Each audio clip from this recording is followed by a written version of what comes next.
Good morning, everyone. My name Good is Sarah Kelly Palmer. good morning, I'm Kayla David. Welcome to Be Well Live. Welcome to all of you who are joining us for the first time. We are happy to have you here. Kayla and I are part of the Healing Division at Family Service of Rhode Island, and we come together every other Wednesday as part of our Be Well Live information series, where we talk about a variety of topics, mostly related to how to cope with the COVID-19 pandemic, but also we work in general wellness and other information that we think will be helpful to you all.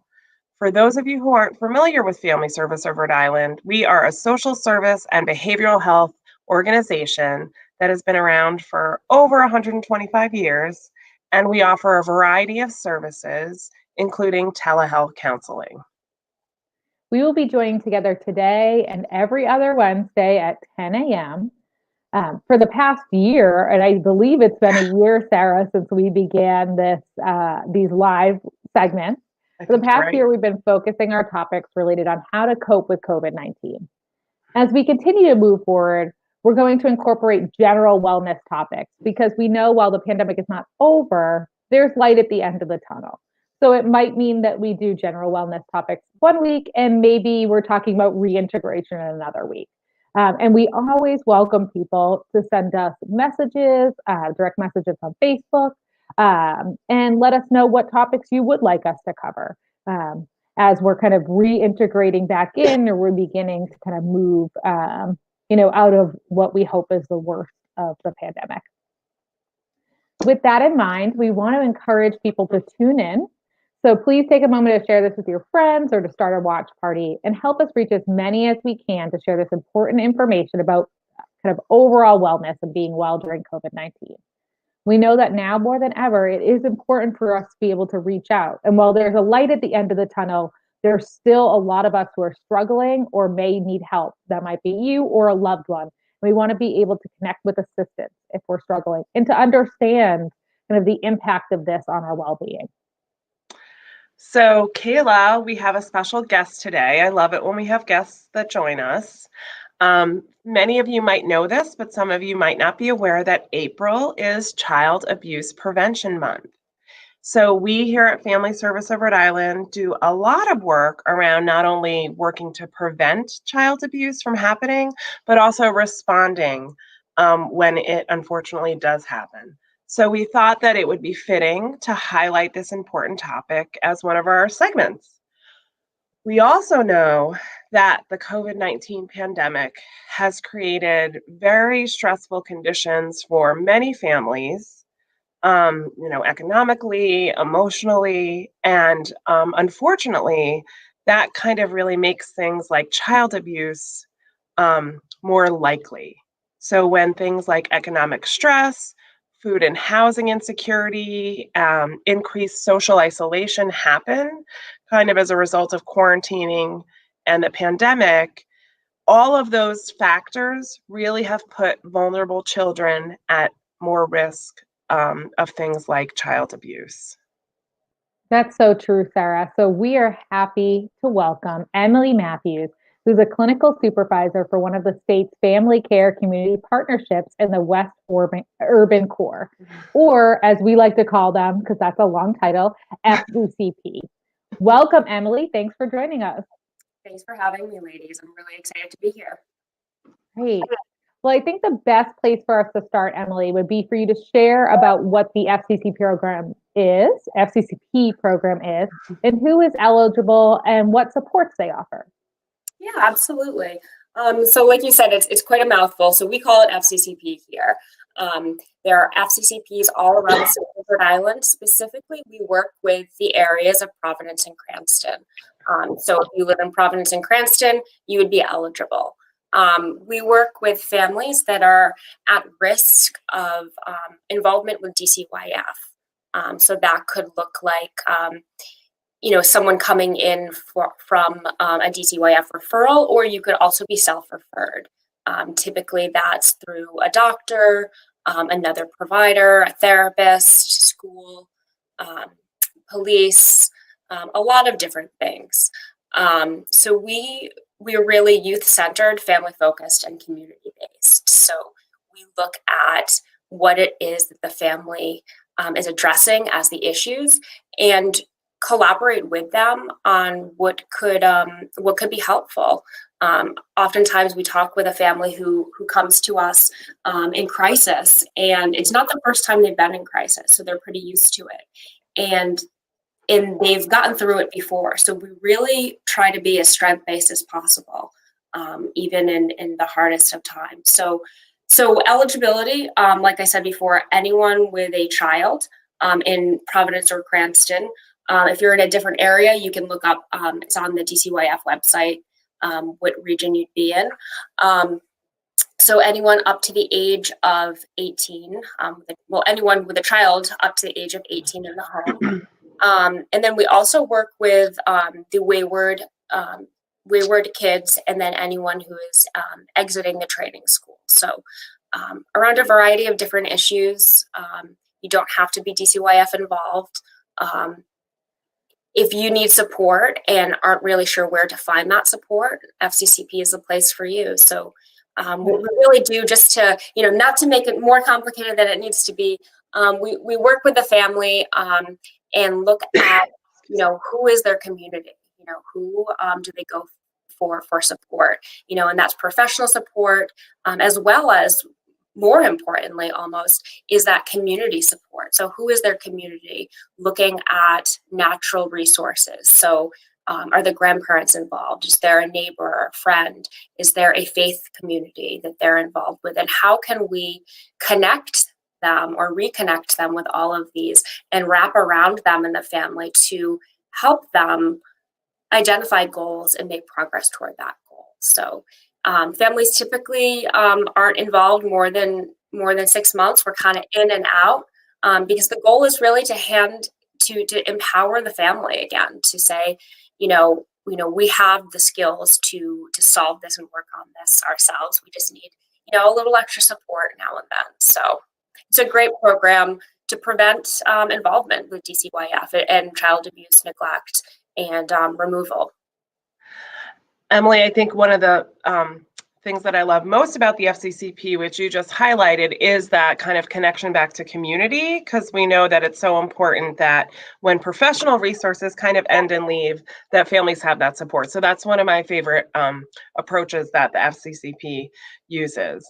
And I think one of your main missions is, and why you kind of do all that direct service you just talked about, is to hope to prevent, like you said, child abuse and neglect. So before we kind of dive more into that topic, I was wondering if you could share with us either some initiatives or things that are happening locally across the state related to Child Abuse Prevention Month. Yeah, so I was actually talking to someone yesterday, and she had said to me, I didn't realize that there was a Child Abuse Prevention Month. And to be honest, even working in the field, I didn't know about it up until recently. And it's not something that people really want to talk about because it's uncomfortable, right. But it's something that's so important because even if it may not be happening to your child, it's happening on your street. It's happening in your child's school, to their friends. It's happening in your community. And, FCCP, and I think probably all of us here, it's a community problem, which one child's problem becomes all of our problem when we take responsibility for that. So FCCP, what we're doing for this month, we're kind of amping things up on social media, and we have giveaways, prizes, based on the day of the week. So I'm just reading off of it here. We have Motivation Mondays, Teaching Tuesdays, Wellness Wednesdays, Partner Thursdays, and Family Fun Fridays. So we have giveaways, we have different things. I'm not going to ruin any of the surprises. So definitely participate if you want to be entered into some of these giveaways. And then we do have a grand prize, which I know what that one is. And it's, I would like this prize. I think it's pretty great. And then we have some other things thrown in there. So that's just on social media. So on LinkedIn, Facebook, and then Twitter as well. So a lot of giveaways. That's with FCCP, with Family Service of Rhode Island. But I do know that there's other initiatives going around statewide. Parent Support Network is doing a lot. I would just recommend going to whatever your community provider is, if you're already connected, and looking at what they're doing, because I could share probably more of them, but I wouldn't want to miss too many. So people are definitely doing things. This is an important issue. And as a backup resource, actually dcyf.rhodeisland.gov, that they always have additional information too. I was just looking at that yesterday. So they have some other resources that may not be common knowledge. Well, and Emily, thank you for sharing some of those local resources. I also think one of the things that you said that's so important is, even if it's not happening to your child, we really, this is a community issue, and this is something that's not, is often hard to solve just the family alone, right? We need to be wrapping around our families. We need to be supporting all of our children in our community. And there are lots of systemic issues that kind of lead to risk of child abuse. I know when we look at kind of the ACEs study, the Adverse Childhood Experience study, one of the big things that came out is what's predictable is preventable, right? If we know that there's statistically how many children will experience adverse experiences or child abuse and neglect, then we can work to prevent it. And I think that's a huge part of this mission, and where kind of FCCP comes from is we know that wraparound service does reduce the risk of child abuse. So I think this is such an important topic. And I think it's often one that people don't want to hear about, think about, talk about. And yet it's so important for us all to be thinking about it and talking about it. I know that working in this field, at least I'm used to discussing topics of child abuse. We're kind of hyper aware of what to look for. I think that for others who are not in social service fields, they may not be familiar with how common child abuse is or what contributes to it. So Emily, could you share with us some of the factors that contribute to child abuse and neglect? Yeah, and this is, I just want to kind of put a disclaimer out there that this is not, having some of these does not mean that you are going to abuse your child. It's, these are just factors that can contribute. So like Sarah had said in the beginning, stressors are really, across the board, probably the biggest risk. So that's economic, financial stress, having younger children under the age of 4, as well as having children with special needs or behavioral health difficulties. Parental or family substance use or substance abuse, and untreated mental health or physical health challenges are all risk factors. Also, one of the unfortunate things that we have seen in the pandemic, in an increase in isolation, but also is domestic violence in homes.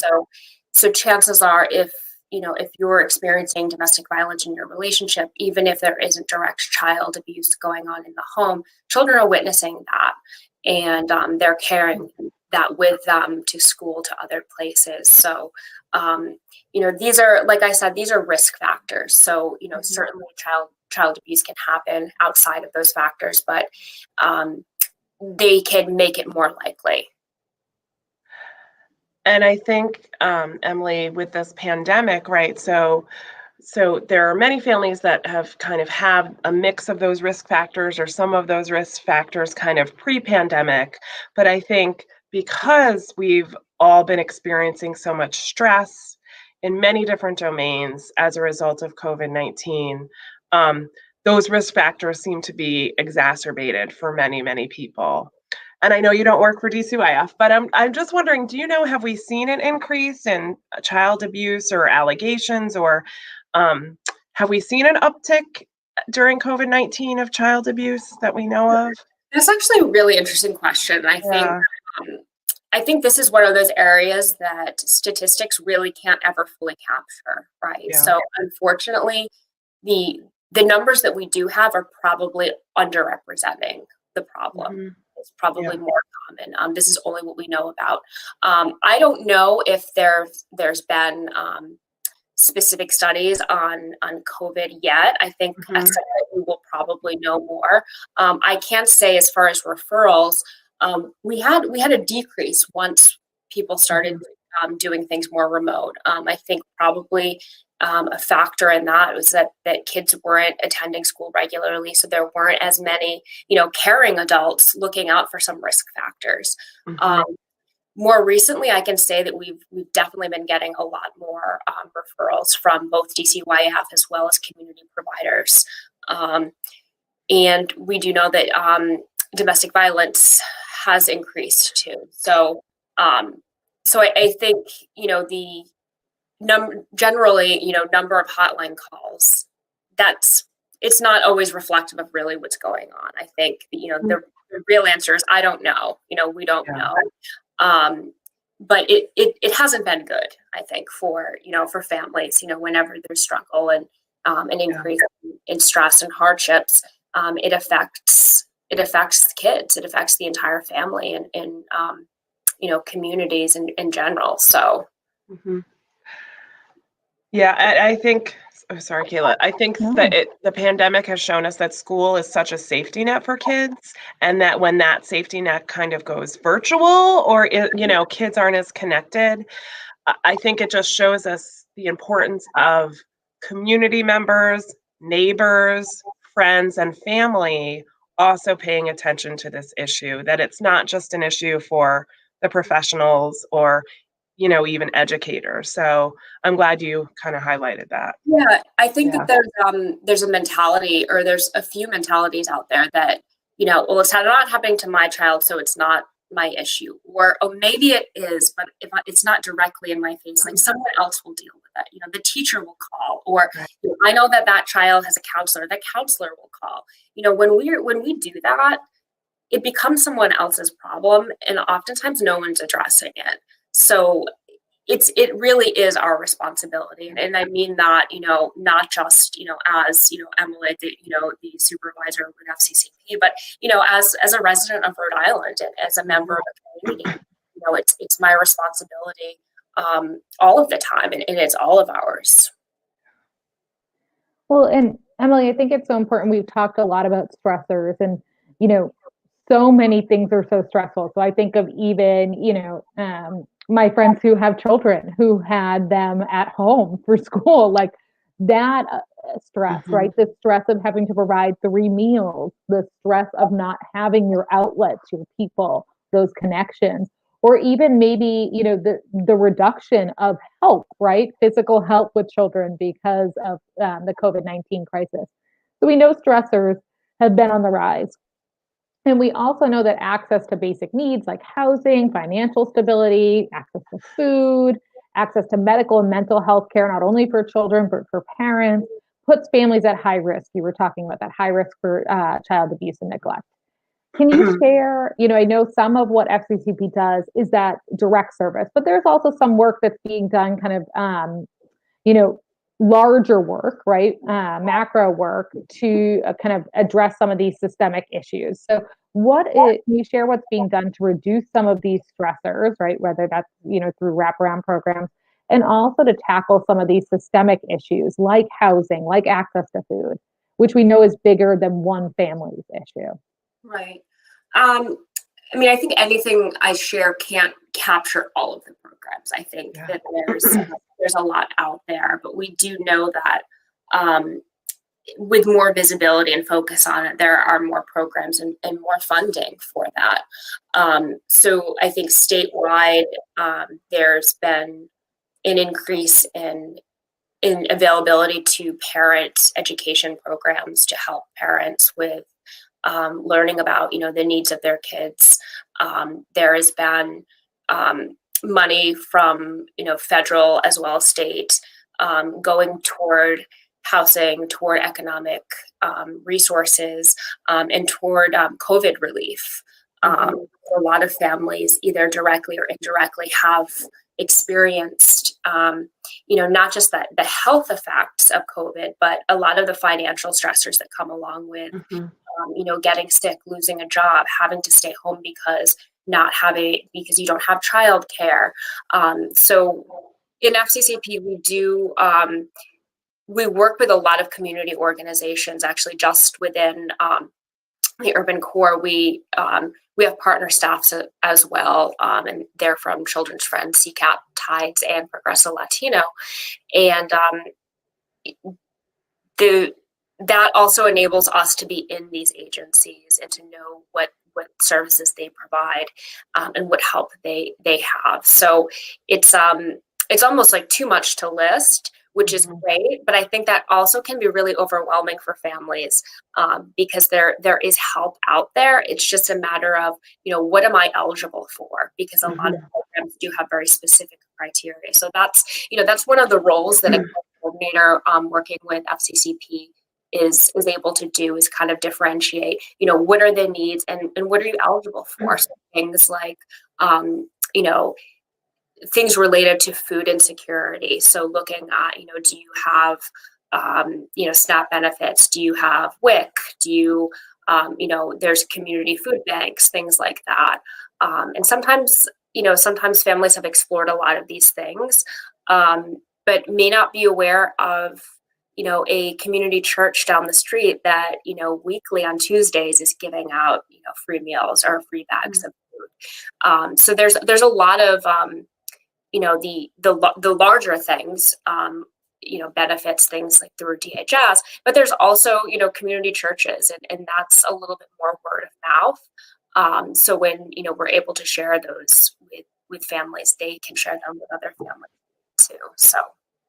Well, and I think that that's so helpful to highlight. If you are in a tremendous amount of stress and you are looking for help and I cannot, I think it's so hard to figure out what's out there if you don't know it. And that's part of what FCCP is so great at, right? Because if you are helping families, a significant amount of families access those services, then you do know what's out there. And so, if families are struggling, it's not a bad thing to ask for help. And that's a huge part of what FCCP can do.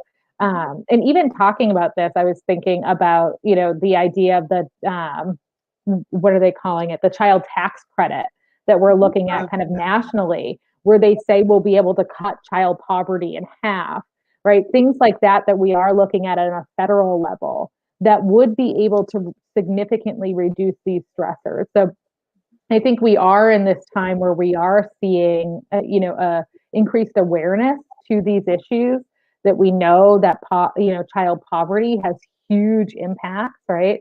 Far beyond that moment in time for that child. And that we're seeing kind of with this awareness, increased awareness and with people talking about it, that we are seeing things being done on the state and federal levels to try to really kind of, reduce these factors. So Emily, thank you for sharing those. I think also, so it takes the large stuff like you guys were just talking about. And then also, as Emily, you had mentioned earlier, that it's really everyone's responsibility, right? To kind of look out for child abuse and neglect. And we keep talking about when you work in this field, it tends to come a little easier to kind of talk about this or kind of look for either signs or red flags. But for those listening who aren't, professionals in the social service or child welfare fields, and thinking about, individual responsibilities, what would you say for those listening who may not be sure what to look for, Emily, around kind of signs of abuse or neglect that might be concerning? With the caveat that just because a child may be showing certain signs doesn't mean they're automatically being abused. But what would you say for someone that isn't familiar with this? It would be a lot easier if we just had something that was just, that just said in front of them, like, I'm being abused. There's no universal sign. I think something pretty simple in general is, if you know a child and kind of know their behavior, personality, if there's any large changes in that, sudden changes. So a child who's typically outgoing and full of energy all of a sudden becomes pretty reserved and quiet. Changes in any major life domain. So things like difficulty with sleeping, with eating, socializing. If a child has been attending school regularly and now all of a sudden hasn't been going to school. Having difficulties with substance abuse or or self-injuring, eating disorders, all of those things can be linked to child abuse. Also, things that we might look at as, wayward behavior. So the child is running away or does not want to be at home. Those can be red flags. And I think it might be obvious, but if a child tells you that they're being abused, that could be a good indicator. Like, something is going on there. I should probably investigate this, or I shouldn't investigate it. I should call DCYF and have them investigate it. But I think as providers, we also look at other side, like the physical signs, a lot of injuries, things like that. But again, it's not always, it doesn't always mean that a child is being abused, but I think having that maybe in the back of your mind as a possibility, because it certainly does happen. And there are kids that, are seen by doctors, who are seen by their school teacher, who are seen by a camp counselor, and they have all of these warning signs, and nothing ever gets done. Mm-hmm. So it is important to, not automatically say, oh no, that wouldn't happen, or I know the family, that wouldn't happen, because it does happen. We do know that. There was, I had read that just last year alone, it's estimated that 1 out of 7 children have experienced abuse and neglect. And again, those numbers are probably higher because not everyone is captured. And of course, what we haven't talked about, because we don't have all day, is that, there's different types of abuse. And that, that can look different for, different kids. And then also, taking into consideration the child's age and developmental level, that can also impact how they react to abuse. So those are some generalizations, but I think if you know a child and they just seem different to you all of a sudden, you can think maybe there's something going on. Maybe it's not abuse, but it could be. So that can be a good place to start.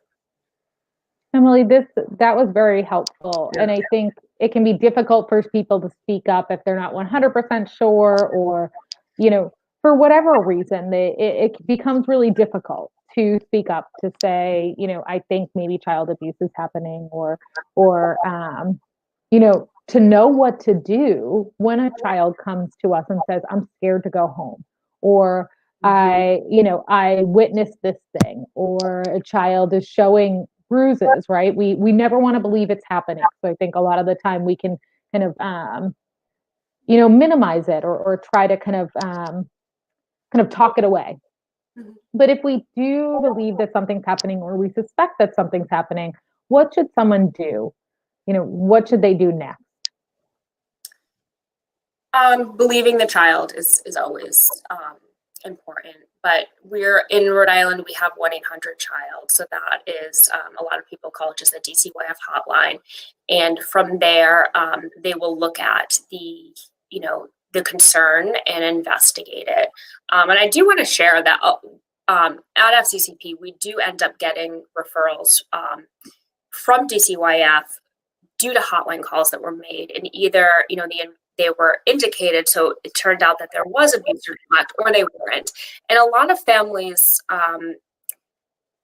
later on, typically not right away, will say, like, I'm glad this happened, because they found that there wasn't abuse or neglect going on. However, there was a lot of concerns because of, a parent lost their job, or there's, they're leaving a hostile relationship, or there was some housing insecurity, and that allowed them to connect to services. So I think a lot of times people are very hesitant to call because they feel like, well, I don't know for sure.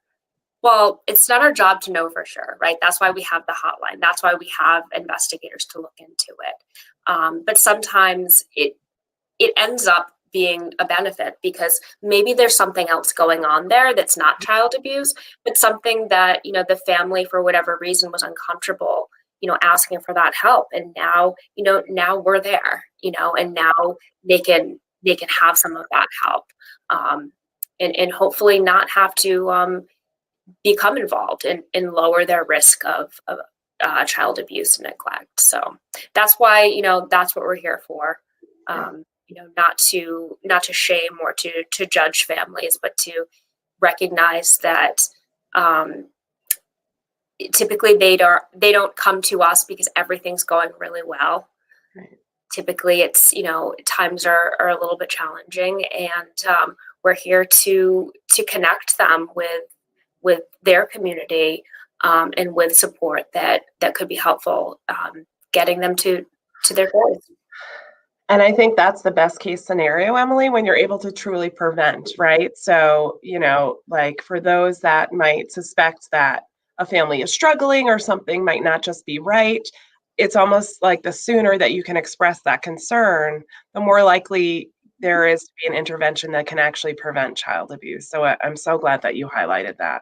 Yeah, prevention is always number one. Yeah. And of course, sometimes it's too late, but I mean, the parents that, we've worked with that, have indicated cases, they never say, oh, I set out to abuse my child. That was never the goal, So I do think that is something to remember, because it is important that that's not, a parent's goal is, I've never heard that. And I've been working, with children and families.